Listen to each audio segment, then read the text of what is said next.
semanas atrás, a falar a respeito de Jonas, né? Então, tentamos aqui distribuir o livro de Jonas em 3 estudos e tentamos explorar até agora o que foi possível ver no capítulo 1 e no capítulo 2 principalmente, e como que nós podemos aplicar os ensinos que a gente vê na palavra de Deus no livro do profeta Jonas para os nossos dias, né? Nós começamos lá 2 semanas falando que o quanto que o livro de Jonas parece, para muitas pessoas, numa primeira leitura, algo fantasioso, né? Por quê? Porque a gente começa a falar de que um peixe engoliu e ele ficou 3 dias no ventre do peixe. Então, nós viemos tentando nessas 2 semanas mostrar o quanto que aquilo necessariamente tem que ser enxergado como ficção, né? Como simplesmente uma história, uma história, né? Com E, ou a historicidade. É possível lermos o livro do profeta Jonas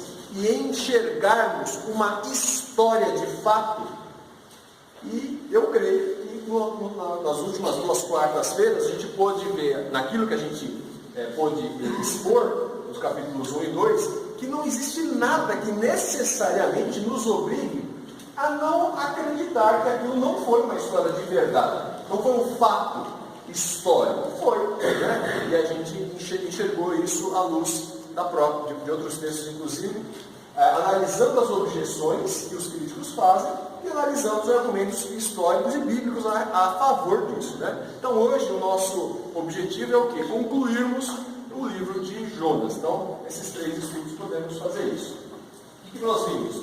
Na primeira parte nós vimos que o livro de Jonas é uma história, e uma história inusitada, inesperada. Então a gente viu a questão dos marinheiros se converter, né? Assim, deixando de clamar aos seus deuses e passando depois a clamar ao Senhor de Israel, né? Porque aquilo que eles viram acontecer ali, quando jogaram Jonas no mar, a tempestade acabou, né? Jonas se apresenta como sendo um hebreu, servo do Deus Altíssimo. Depois a gente viu na semana passada o grande sinal de Jonas, né? Um sinal que Jesus falou que aquela geração má e adúltera não teria outro sinal, a não ser o sinal de Jonas.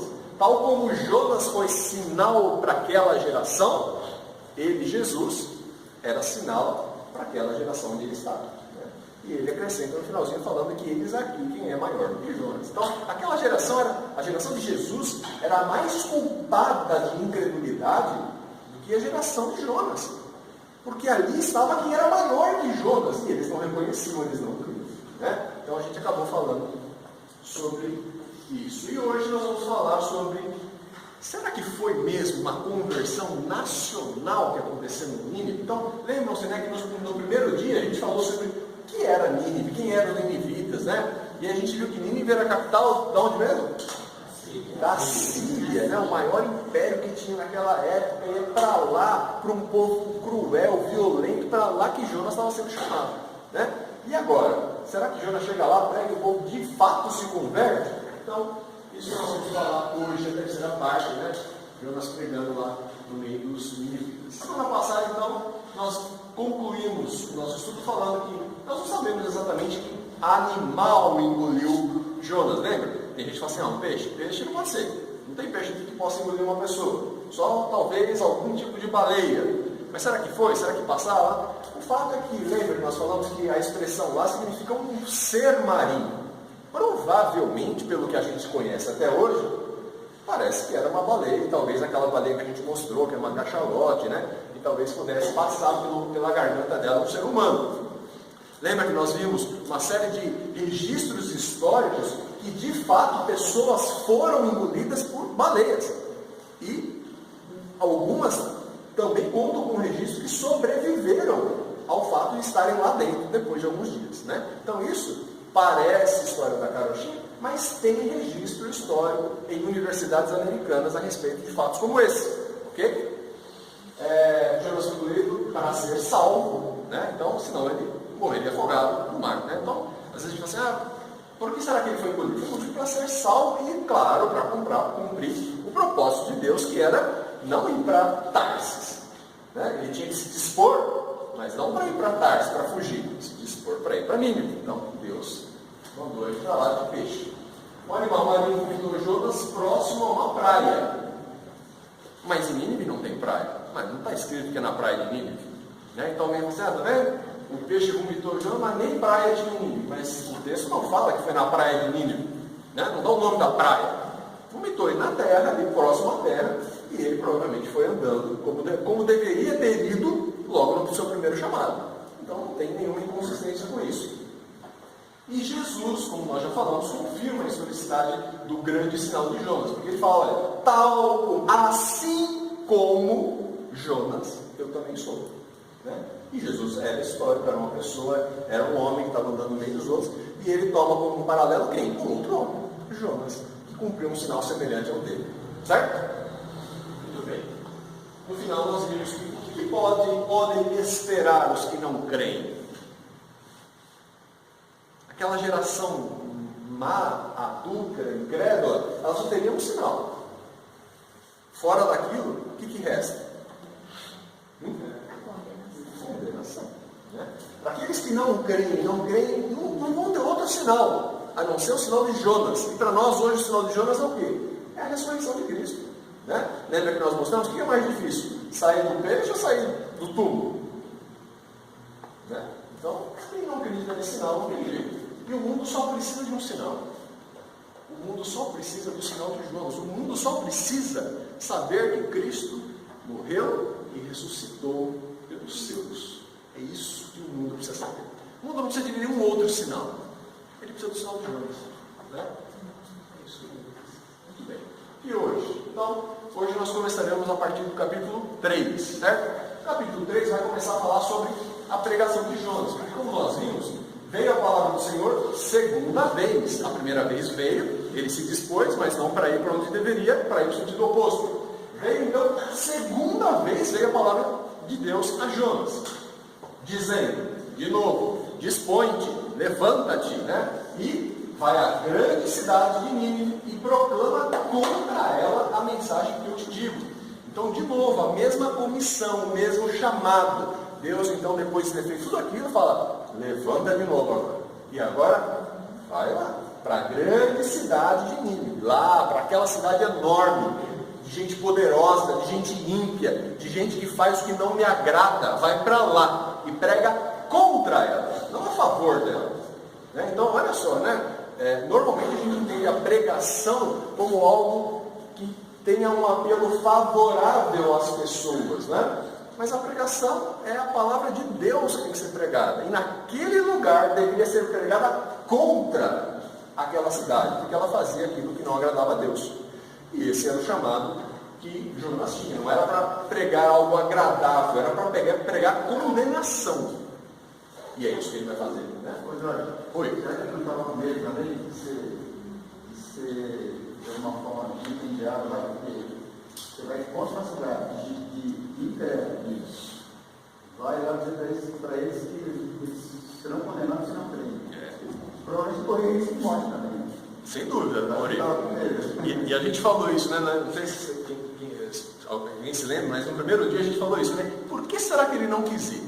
E aí os críticos falam isso. Entre as possibilidades, a que existe é essa daí. Uma é assim, eu estou com medo, eu vou pregar, vou matar. Em vez de eu levar algo bom para eles, eu vou levar algo. O povo já é bravo lá, né? Já estão oprimindo a gente faz tempo, quer dizer, não gostam muito de nós. Vai um profeta daqui no meio deles falar que eles vão morrer? Quem vai morrer sou eu. Poderia ser isso? Em tese poderia. Poderia ser que ele tivesse vergonha? Sei lá. Em tese poderia. Mas nós vamos ver no capítulo 4 o que ele fala. Ele dá uma boa resposta a respeito disso. E aí ele vai, levantou-se, foi Jonas e foi ele, segundo a palavra do Senhor. Olha, Nínive era uma cidade muito importante diante de Deus e de 3 dias para percorrê-la. Começou Jonas a percorrer a cidade, caminho de um dia, e pregava e dizia, olha o que dizia, ainda 40 dias e Nínive será subvertida. Essa é o que chega para nós, inspirado por Deus, como sendo a mensagem que Jonas pregava. Ele ia e ele pregava, ainda 40 dias e Nínive será subvertida. Subvertida é destruído mesmo. Daqui a 40 dias. Então, daqui a 40 dias, se vocês não se arrependerem, Nínive vai ser destruído. Essa era a mensagem. Se vocês não, né, a mensagem que está implícita. Se vocês não se arrependerem, Nínive vai ser destruída. Essa era a mensagem que ele não queria levar. E que ele foi e levou. Né? Aí a gente vai falar o seguinte: bom, será que essa pregação foi verdadeira? O que tem aí que parece que os críticos usam como objeção? Então nós vamos seguir a mesma metodologia. Primeiro vamos ver as objeções que se fazem a esse texto. Tá bom? E a primeira coisa que se faz, antes de fazer a objeção, só a título de curiosidade, só curiosidade, tá bom? Eu vou mostrar agora o que eu vou mostrar. Porque a pregação, às vezes a gente acha que a pregação tem que ser muito eloquente, bastante, e tem que ser bem, tem que falar bastante. Mas olha o que é a pregação de Jonas nesse caso. Olha só. 1, 2, 3, 4, 5 palavras. A pregação de Jonas, que chegou para nós, registrada, inspirada pelo Espírito Santo, para que nós soubéssemos, é essa aqui. 5 palavras. E não eram palavras muito doces, né? Ainda 40 dias, e Nínive será destruída. É isso que está escrito. Então, uma mensagem que não é o que se quer ouvir. Veja, a gente acha que isso não se quer ouvir hoje. Isso nunca se quis ouvir. Porque chega um profeta aí falando que nós todos vamos morrer. Né? É mais ou menos que nem Jeremias. Não, Jeremias. Nós queremos ouvir o que os outros profetas estão dizendo, não o que você está me dizendo. Né? Então, olha só. Mas aí vamos ver então as objeções a isso. A primeira objeção: 3 dias para percorrer Nínive. Os críticos vão falar o seguinte: olha, porque isso está escrito. Levantou-se, foi a Nínive e uma cidade importante diante de Deus, e de 3 dias para percorrer. Eles vão falar assim: 3 dias para percorrer uma cidade? Não existe. Por que não existe? Olha só o que eles falam. 3 dias, um homem saudável, adulto, sem nenhum problema, percorre aproximadamente 100 km. Vai de 95 a 115 km, um homem consegue percorrer em 3 dias.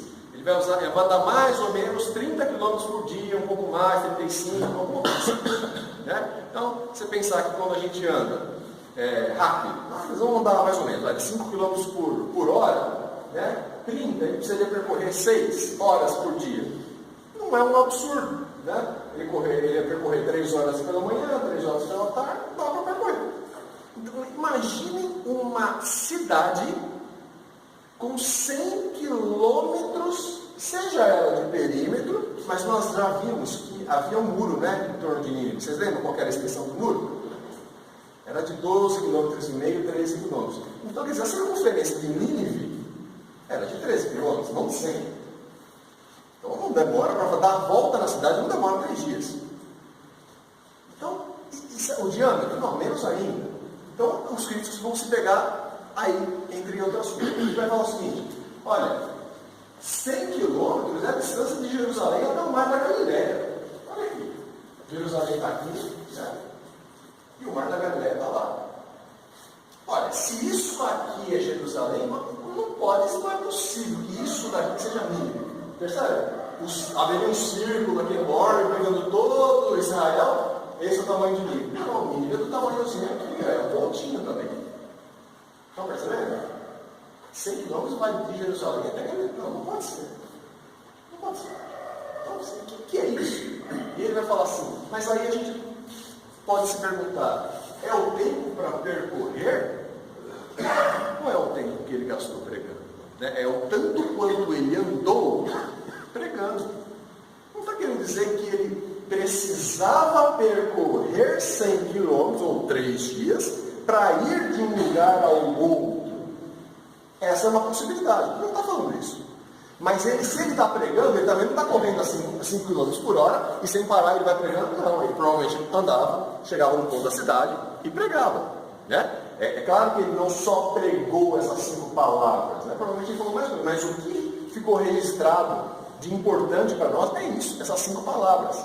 Então, não tem problema nenhum em falar que aquela cidade ele demorou 3 dias para percorrê-la. Ela era grande, ela tinha muita gente, mas o que significa que ela tinha 100 quilômetros de perímetro ou de diâmetro? Mas que ele andou tudo isso, ele andou 3 dias. dias. Né? Para quê?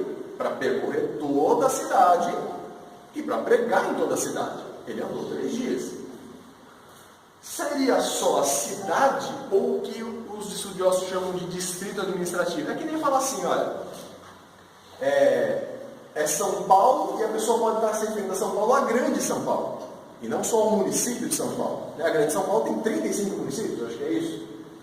É muito mais espaço do que simplesmente um município. E lá, desde aquela época, já havia um conceito semelhante. Havia outras cidades ao redor de Nínive que compunham um chamado distrito de Nínive. E curiosamente, em hebraico não se faz diferença na hora de escrever entre uma coisa e outra. Em outra língua, sim. Né? Em acadiano, lá, sim, mas em hebraico, não. Então, não tem problema nenhum de poder ser essa a intenção do autor. Então, veja, os críticos às vezes vão se pegar nisso, e não tem problema nenhum nisso. O fato de ele ter percorrido 3 dias, porque eles falam assim, olha, isso aqui tá vendo? Isso aqui é uma fábula, isso aqui é uma história da carochinha. Porque nenhuma cidade tem esse tamanho. Mas não é o tamanho da cidade, é o quanto ele percorreu pregando a mensagem. E ponto. E pode ser que ele tenha percorrido as cidades ao redor, que eram chamadas de, por exemplo, a Grande Nínive. Né? Não se fala de a Grande São Paulo, a Grande Porto Alegre. Era algo semelhante também. Então, não tem problema nenhum com isso. Okay?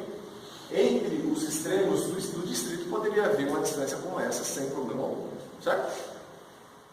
E de um dia, ele fala, né? E provavelmente esse de um dia é o quê?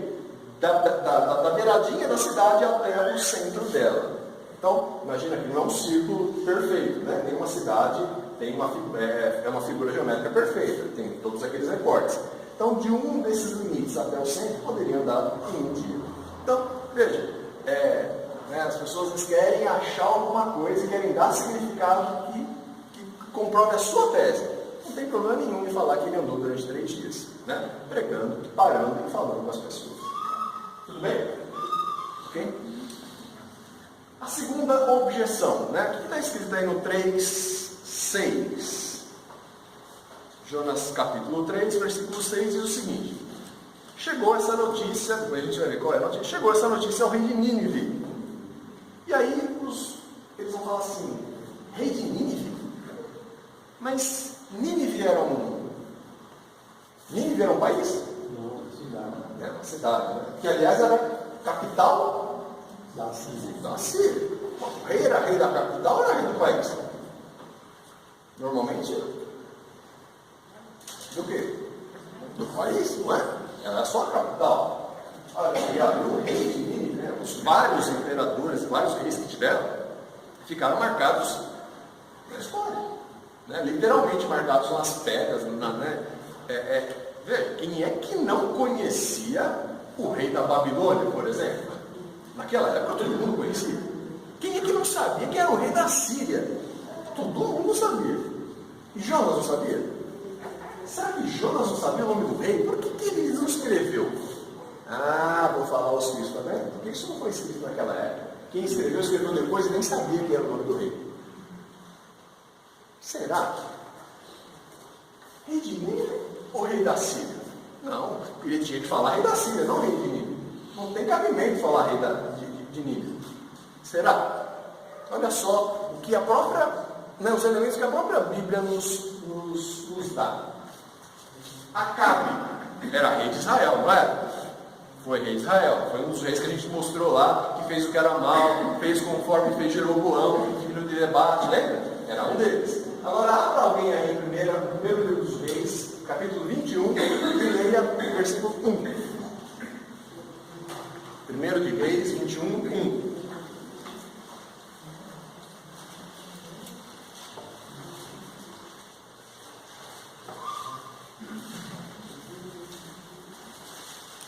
O que está escrito aí?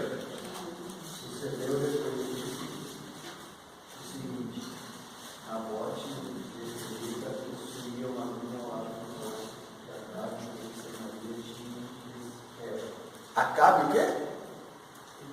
rei de Samaria. Rei da Samaria? Mas o que era Samaria?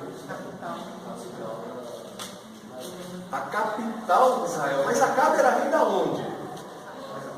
De Israel. Mas o escritor bíblico fala que ele era rei de onde? De Samaria, que era a capital do reino, percebe? Então olha só, o crítico que vai falar que está errado falar que ele era rei de Nínive, não para ler o resto da Bíblia e para perceber que o escritor bíblico também se refere à capital do próprio Israel como sendo o centro ali do reino, e ele fala rei de Israel, ele troca por rei de Samaria. Mesma coisa, né? Mas tem mais. Abra alguém aí, por favor, no livro segundo livro das Crônicas, 24 e 23. Arã era rei da Síria, não da Assíria, da Síria. É segundo de Crônicas, 24 e 23. Antes de se ficar o ano, subiu contra Joás o exército dos sírios, e vindo a ajudar a Jerusalém, destruiu o povo a todos os seus filhos, cujo despojo deu Eu não ouvi. Lê mais alto aí. Antes de se ficar o ano, subiu contra Joás o exército dos sírios, e vindo a ajudar a Jerusalém, destruíram o povo a todos os seus príncipes, cujo despojo ele meteram ao rei de Damasco. Rei de Damasco.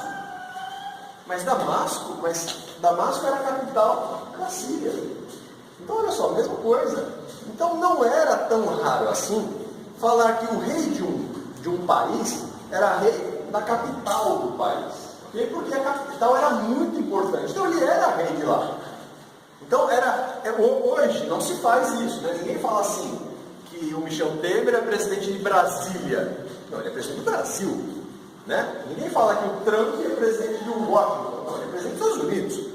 Mas naquela época, pelo que nós vimos, nós pegamos os dois se referindo a Israel, né? A terra ali do povo de Deus, né? E ali a Síria, Damasco, né? Aquele caminho para onde Paulo haveria de ir depois.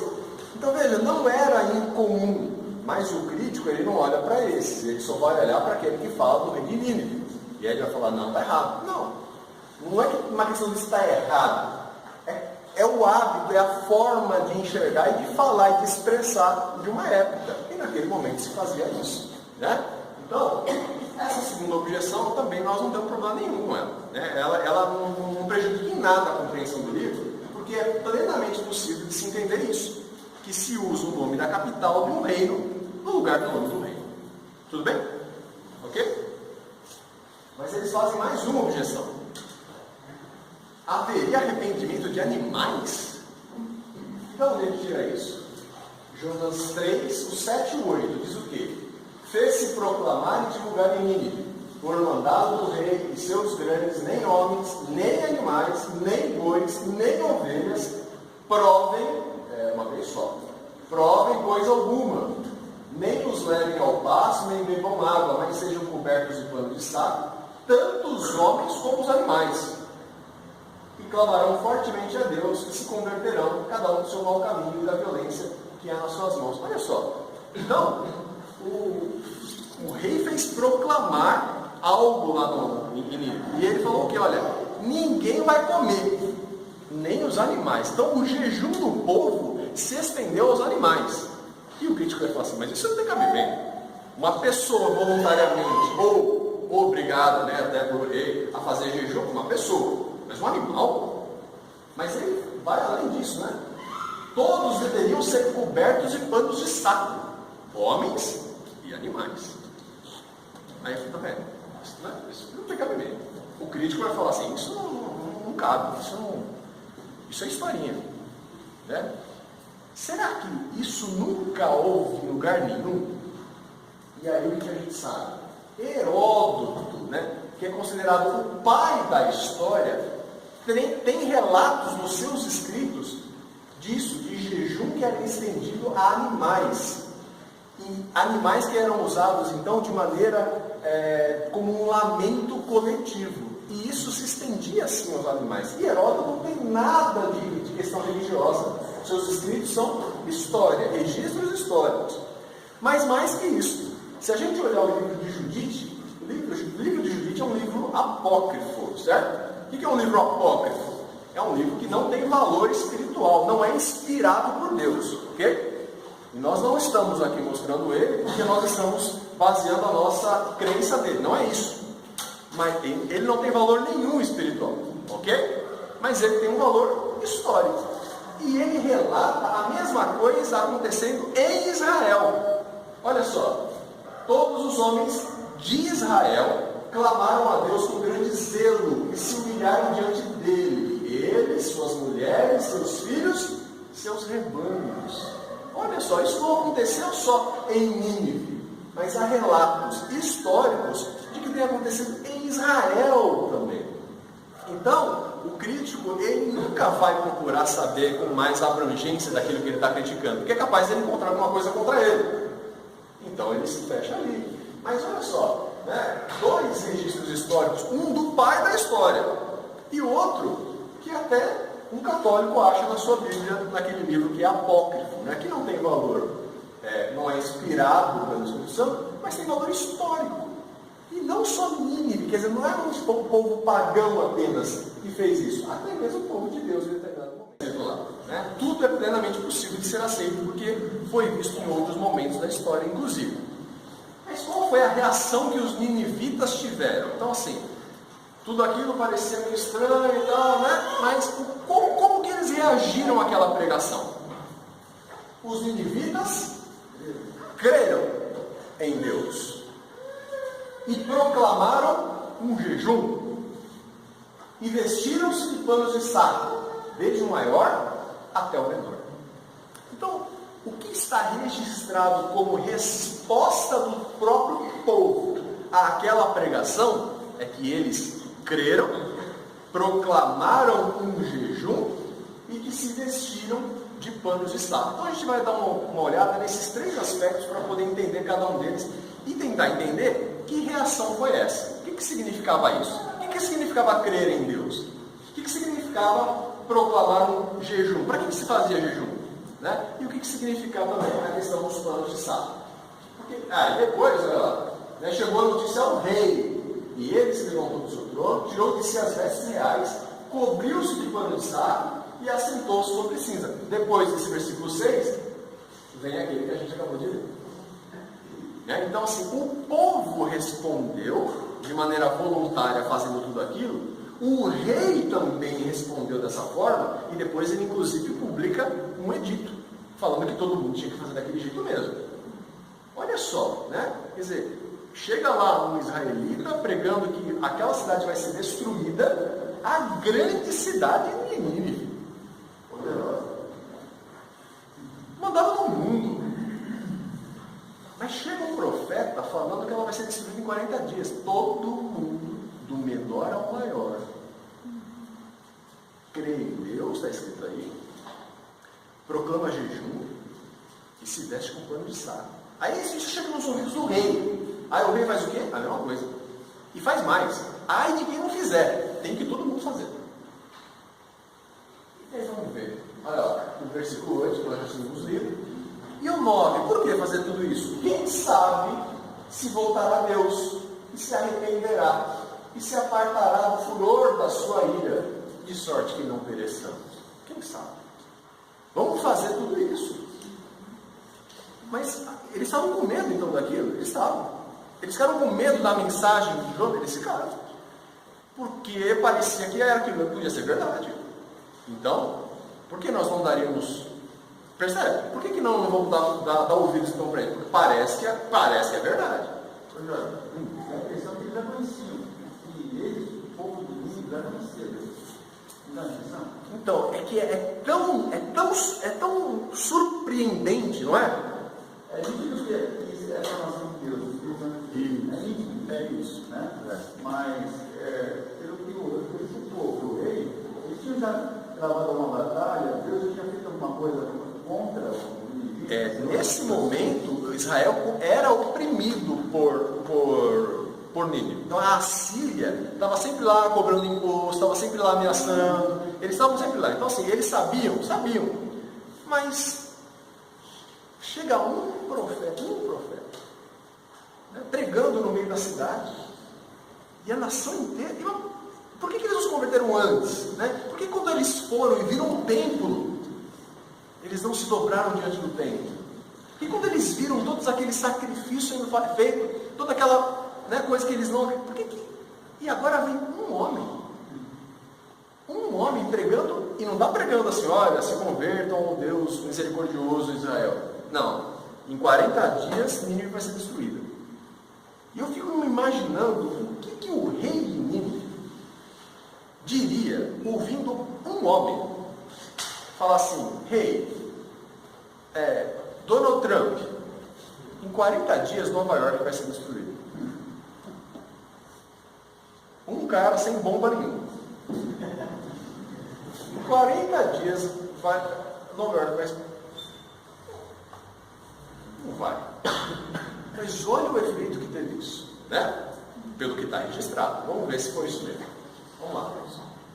Primeira coisa, eles creram em Deus, né? Então o que é essa crença em Deus? Abra aí alguém por favor, em Gênesis 15 e alguém no Salmo 78.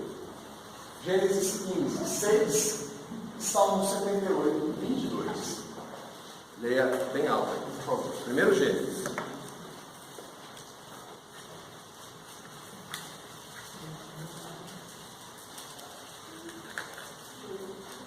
Gênesis 15, 6.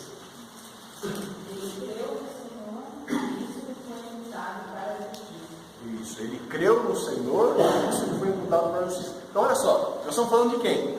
De Abraão. Ele creu no Senhor. Abraão creu de verdade? Nós estamos falando do pai da fé, não é isso? Ele creu.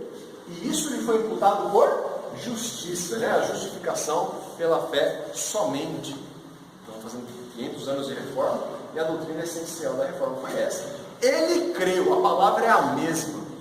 E a expressão é, ele creu em Deus. É a mesma expressão, na mesma língua. E Abraão, a gente sabe que creu de verdade. Certo? E Salmo 78, 22, o que está escrito? Porque não creram em Deus, nem confiaram na sua salvação. Não creram em Deus, é a mesma expressão. E crer em Deus é sinônimo de confiar em salvação. Crer em Deus é confiar em salvação de Deus. Então será que os ninivitas creram lá, está escrito lá que eles creram em Deus, mas será que é crer no sentido salvífico? Os outros usos dessa expressão nos dão subsídio para acreditar que sim, Abraão creu em Deus e isso lhe foi imputado por justiça. Enquanto outros não criam, porque não confiavam na salvação de Deus. Então, a crença em Deus, segundo outros textos que a gente pode pegar aí no Antigo Testamento para ficar na mesma língua, é o que? É ter confiança em Deus, é acreditar em Deus, é crer que Deus salva. Isso é crer em Deus. E os ninivitas creram em Deus. Eles não creram em Jonas, eles creram na palavra que Jonas falou. E essa palavra repetia a Deus, ao Deus de Israel. E eles creram em Deus. Olha só. Eles não acreditaram, eles creram no Deus que Jonas estava anunciando. Porque vai ser destruída, mas não vai ser destruída por mim. Ia ser destruída por quem? Por Deus. E eles creram em Deus. Então, crer em Deus é um sinal de realmente alguém que foi alcançado pela salvação. E quando está? 3 textos aqui, ó. Jeremias 6, 26, Neemias 9, 1 e Mateus 11, 21. Vou pedir a ajuda de vocês para a gente. Jeremias 6, 26, Neemias 9, 1 e Mateus 11, 21, para falar sobre pano de saco. Pano de saco, como vocês acham aí? Pano de saco era realmente um pano feito com uma linha muito grossa, né? Era usado de diversas maneiras, mas inclusive pelas pessoas mais pobres da sociedade. Então era um sinal de alguém humilde, né? De alguém que não tinha linho fino para se vestir. Isso era uma coisa de rei. Então, pano de saco era um pano bem barato, bem ruim, bem grosso, bem desconfortável, né? Não era uma coisa muito bonita. Quem abriu Jeremias 6, 26? Ó filha do meu povo, cinge-te de silício e revolve-se a cinta. Planteia como porfírio único. Planteia como porfírio único. Pranto de amarguras, porque de súbito virá o destruidor sobre nós. Olha só, aí não tem pano de saco em lugar nenhum, né? Mas tem silício, que é a mesma palavra que foi traduzida de outra maneira. Então a mesma expressão que ora é traduzida por pano de saco, ora é traduzida por silício. E aí está falando que de pranto, de choro, ou seja, é aquele pedido sincero e desesperado de alguém que se vê diante da iminente destruição. Sabe alguém que percebe que está condenado? Sabe quando as pessoas às vezes são confrontadas com a lei de Deus e aí percebem que elas são perdidas? E se não tiver uma boa notícia no final dessa história, ela está condenada. Porque ela merece ir para o inferno. E ela não vê saída. Mas aí de repente vem alguém e fala assim, mas tem uma boa notícia para você. Jesus Cristo morreu na cruz para salvar aqueles que são dele. E salva os que são seus dessa condenação. Aqueles que creem são salvos por isso. Esse desespero, esse pranto, esse choro, é o choro de quem se vê diante da destruição. De quem entende que por si só não tem salvação. E vai para o inferno. Então a pessoa pranteia, chora e pede misericórdia. É isso aqui. Era nessa situação que as pessoas se vestiam com panos de saco. Quem abriu em Neemias 9:1? Pode ler. No dia 24 deste mês, se ajuntavam os filhos de Israel, com jejum e pano de saco, e traziam terra sobre si. Com jejum e pano de saco. Olha aí os dois agora juntos, né? O jejum e o pano de saco, para representar o quê? Pedido de socorro, pedido de misericórdia, pedido de perdão, né? Para que Deus pudesse alcançá-los com graça, para que não fossem destruídos. Então, de novo, em Mateus 11:21, no Novo Testamento, fala o quê? Ai de ti, Corazim, ai de ti, Betsaida, porque sentido em Sidom se tivessem operado milagres que em vós se fizeram, há muito que elas se teriam arrependido com pano de saco e cinza. Olha aí. Quem está falando? O próprio Jesus está falando assim, olha, se em Tiro e Sidom, se tivessem feito esses milagres que foram feitos aqui, muito eles teriam se arrependido como? Com pano de saco? Se arrependido. É sinal de arrependimento, é sinal de penitência. Penitência não de auto-penitência. Penitência de pedido de perdão. Isso é sinal de arrependimento. Jesus falou. Né? Então, o que significava isso? Os ninivitas se vestiram de pano de saco e se sentavam sobre cinzas, né? Que é o mesmo sentido. Então, nos outros textos, nos dá base para acreditar que isso era sinal de arrependimento. E jejum. O que é o jejum? Neemias 9:1 a gente acabou de ler, né? Falava exatamente duas coisas ao mesmo tempo. Então vamos ler agora 2 de Samuel e Esther. Segundo livro de Samuel 12:22 e Esther 4:16.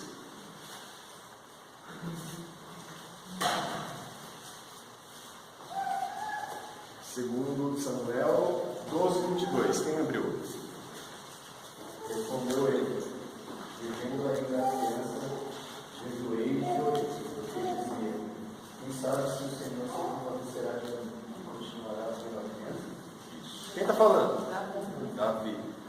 Ele chorou e jejuou. Por quê? Quem sabe Deus se compadeça. Quem sabe Deus tenha compaixão, tenha misericórdia. Não haja, né, simplesmente baseado no pecado dele, no caso aqui de Davi. Quem sabe ele haja com graça e perdoe o meu pecado e não faça a criança morrer. Pedido de perdão, pedido de arrependimento. Davi falando isso, né? Ele jejuou, mas quando a criança morre, o que ele faz? Ele vai comer. Porque agora já foi. Agora não tem mais o que pedir. Eu pedi, tudo que eu podia fazer eu fiz, mas Deus resolveu não passar. E Esther 4,16. Vai, ajunta todos os judeus que se acharem em Suzã e jejuai por mim. E não comais e levais por 3 dias, nem de noite nem de dia. Eu e as minhas servas nos jejuaremos. Depois ele respondei, aí me encontrarei. Se oferecer. Esther falando, né? Então Esther ia se apresentar diante do rei, não podia se apresentar sem ser chamada. Se o rei não direcionasse o seu cetro para a pessoa, ela ia morrer. Então ela faz o quê? Ela fala, olha, convoca todo mundo para jejuar, para que eu não pereça. Para que e é muito curioso, quando ela vai falar com o rei, diz que o rei a tratou com graça, com favor. Então olha só, é um pedido de graça, é um pedido de benevolência, é um pedido de misericórdia. É isso aí. Quando realizado em conjunto com o pano de saco de cinza, é penitência, é pedido de perdão, é pedido de graça de Deus. Então, eles jejuaram. Por quê? Porque eles estavam pedindo para que Deus agisse com, quem sabe Deus não nos destrói. Porque nós estamos acreditando nessa mensagem. Se eles não estivessem acreditando, pode continuar falando, não vai acontecer nada com a gente. Mas não. Todos eles resolveram jejuar. Inclusive os animais. Então, olha só. A impressão que nós temos é que eles tinham uma percepção tão grande do que haveria de acontecer se eles não se arrependessem, que eles estenderam isso para os animais. Olha, não vamos nem ficar só entre nós isso, vamos estender isso para todos, porque nós vamos ser destruídos se Deus não usar de misericórdia. E eles fazem tudo que está ao seu alcance e tudo que era a prática daquele povo de fazer quando se sentia necessitado de misericórdia. Eles creram naquilo que foi dito, eles creram em Deus, eles se vestiram de pano de saco e eles jejuaram. Então, diante disso, qual é a reação de Deus? Então, a pregação de Jonas, a reação do povo, e a gente vê a reação de Deus. Qual foi a reação de Deus? Viu Deus o que fizeram. O que eles fizeram? Como? Mas o que Deus estava vendo? Estava vendo que eles estavam fazendo o quê? Eles se arrependeram. Mas como que eles expressaram o arrependimento? Se humilharam, né? E onde é que estava a expressa a humilhação deles? No pano de saco, o que mais? No fato de estarem jejuando, né? É a expressão de quê? De que eles se converteram do seu mau caminho. E Deus se arrependeu do mal que tinha dito que ele faria e não fez. Né? Aí acho que nem precisamos gastar muito tempo falando da questão do arrependimento. Né? Arrependimento aqui é do ponto de vista do autor bíblico. Então o autor bíblico fala, parece que Deus ia fazer uma coisa e não fez, então parece que ele se arrependeu. Mas arrependimento é só uma questão que só pode fazer quem erra, não é? E quando eu erro, e aí eu me arrependo. Por que eu me arrependo? Porque eu fiz o errado. Então, Deus não se arrepende nesse sentido, porque Deus não erra. Mas do ponto de vista do autor bíblico, parece que ele se arrependeu, né? Parece que ele ia fazer uma coisa e decidiu não fazer. Porque ele falou, eu vou destruir. E não destruiu. Por quê? Porque ele viu o que o povo fez e como eles tinham se convertido dos seus maus caminhos. Isso aqui, essa reação de Deus diante de Nínive, certo? Será que isso era comum? Olha esse texto aqui de Jeremias. Vai, pois, e apregou estas palavras para o lado do norte e disse: volta, ó pérfida Israel. Apesar de ele estar falando a palavra Israel aqui, Jeremias pregou para o reino do sul. Né? Ele está falando de Israel porque ele é o povo de Deus, né, se identificava com esse nome. Diz o Senhor: e não farei cair a minha ira sobre ti. Olha, volta, ó pérfida Israel, e eu não farei cair sobre ti a minha ira. Se você se voltar, a minha ira não cai sobre você.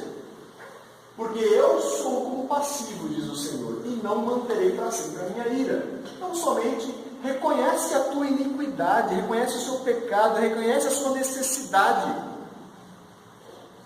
Reconhece que transgrediste contra o Senhor teu Deus e te prostituíste com os estranhos debaixo de toda a árvore frondosa e não deste ouvidos à minha voz, diz o Senhor. Ele estava falando assim, olha, humilhe-se, reconheça o seu pecado e a minha ira não vai cair sobre você. O que é isso? se não reconhecer o nosso pecado? É arrependimento. E crer que Deus é misericordioso. Arrependimento e fé. Mas Deus fez isso diante de quem? Diante de Judá. E que mais?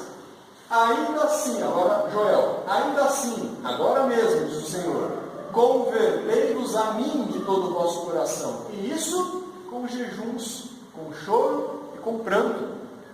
Rasgai o vosso coração e não as vossas vestes, e convertei-vos ao Senhor nosso Deus, porque Ele é misericordioso, compassivo e tardio em irar-se, e grande benignidade, e se arrepende do mal.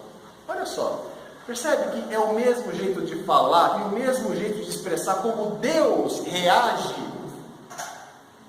quando o povo se arrepende de fato, quando um homem se arrepende de fato. Deus o condena? Não. É assim que Deus, não é? A gente sabe que a pessoa que se arrependeu porque Deus foi lá primeiro e agiu nele. E quando a pessoa se arrepende de fato, é a graça de Deus que está sobre aquela pessoa, certo? E é assim que Deus está agindo. E agora, diante de Israel, por meio do profeta Joel. Então veja, ele tratou aquele povo da mesma maneira que ele tratava o seu povo. Se vocês se arrependerem, vocês não vão ser condenados. Se vocês se arrependerem dos seus maus caminhos, a minha graça vai estar sobre vocês. E aquele povo jejuou e se vestiu de pano de saco como prova de que estava acreditando naquilo. E como Deus reage?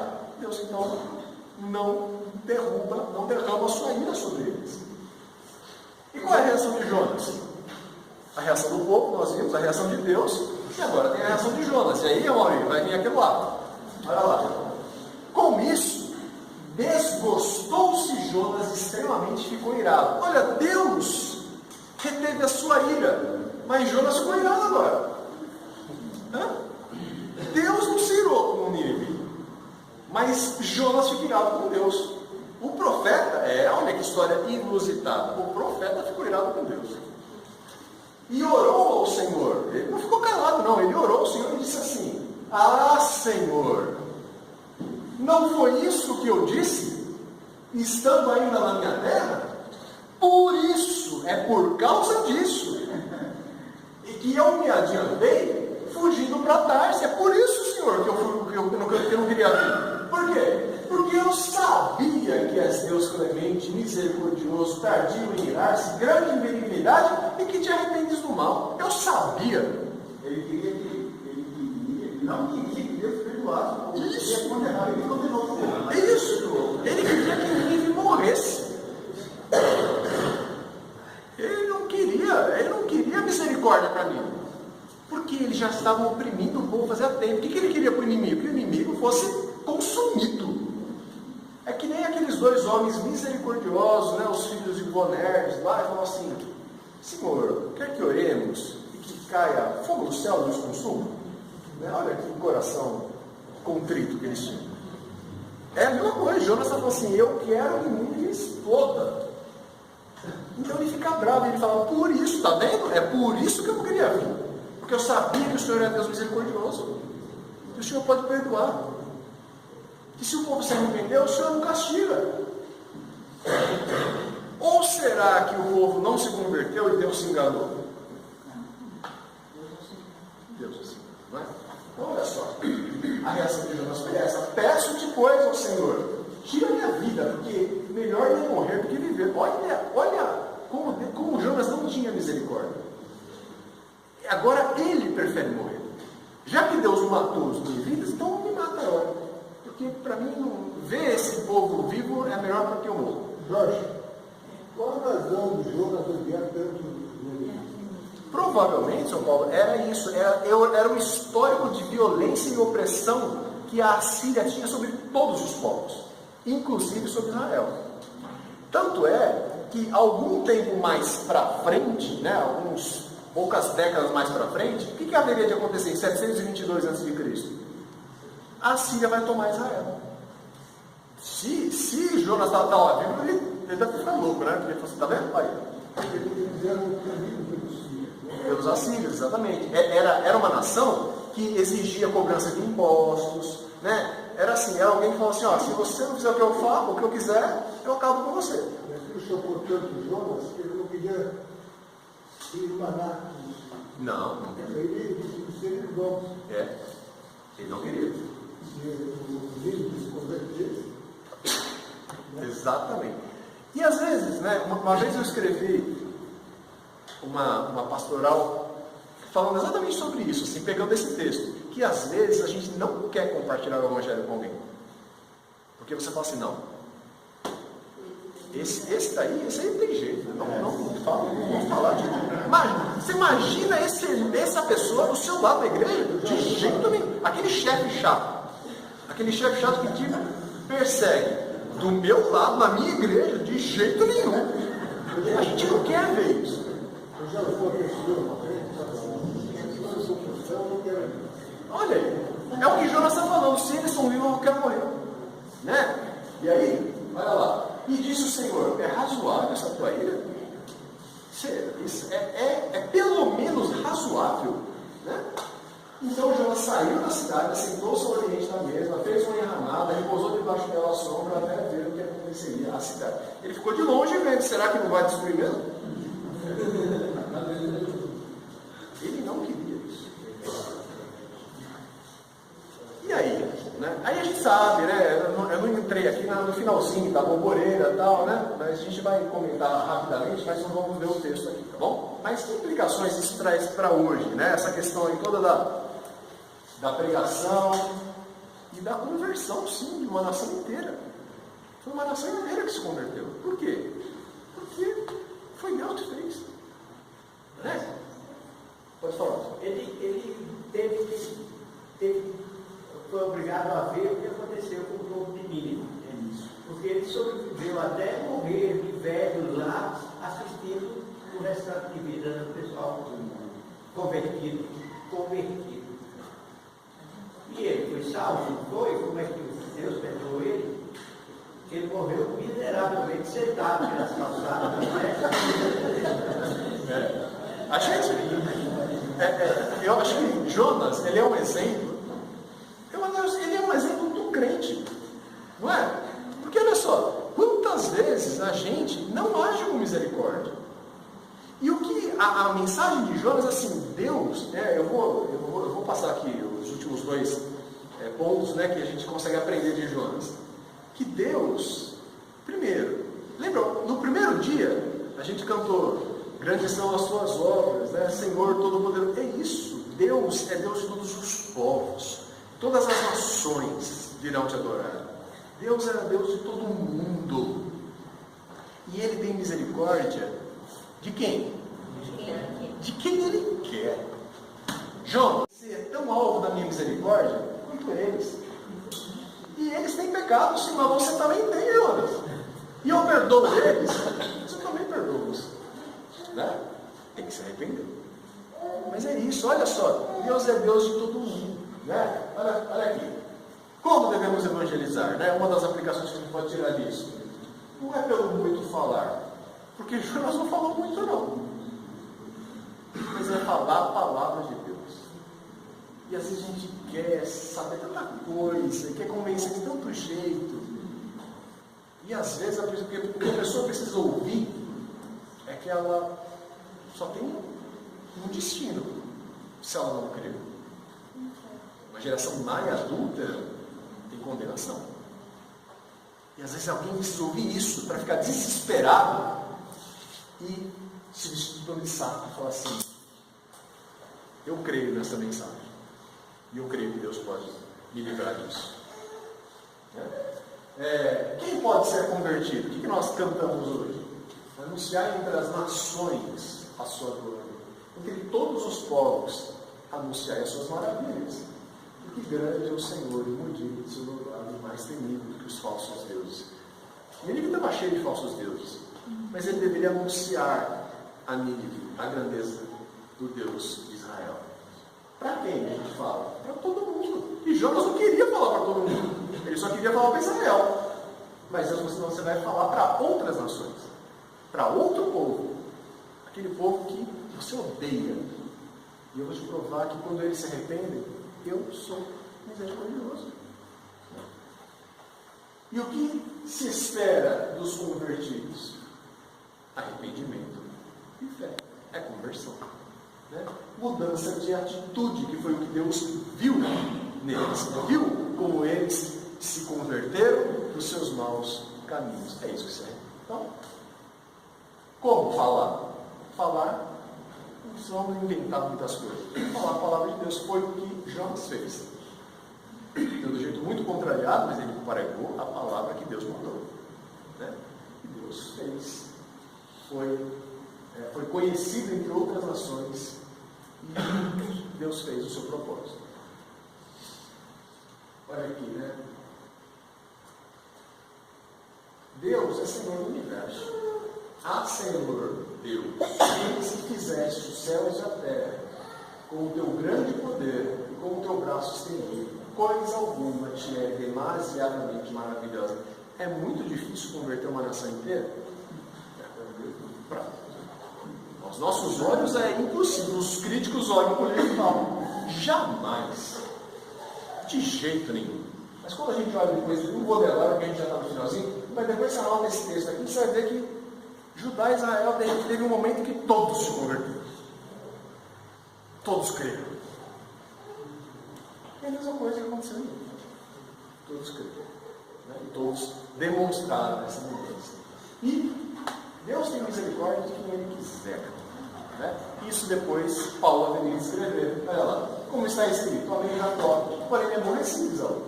Que diremos, pois? A injustiça da parte de Deus? É o que todo mundo pergunta. Mas como que Deus vai amar um e não vai amar o outro? É Deus injusto? Paulo já imaginou essa pergunta, né? E já escreveu a resposta. É Deus injusto? A injustiça da parte de Deus? De modo nenhum. Como não? Se ele diz a Moisés: tem misericórdia de quem me aprouver ter misericórdia, compadecer-me-ei de quem me aprouver ter compaixão. Assim, pois, depende de quem quer ou de quem corre. Mas depende de quê? De usar Deus a sua misericórdia. Jonas, não depende nem de você nem dos ninivitas. Eu uso misericórdia com quem eu quero. Eu usei com você. E vou usar com eles. Eles se arrependeram.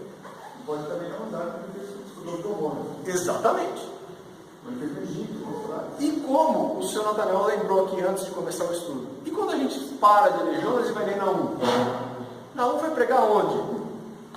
Para Nínive. E o que aconteceu com a pregação de Naum? Nínive foi destruído.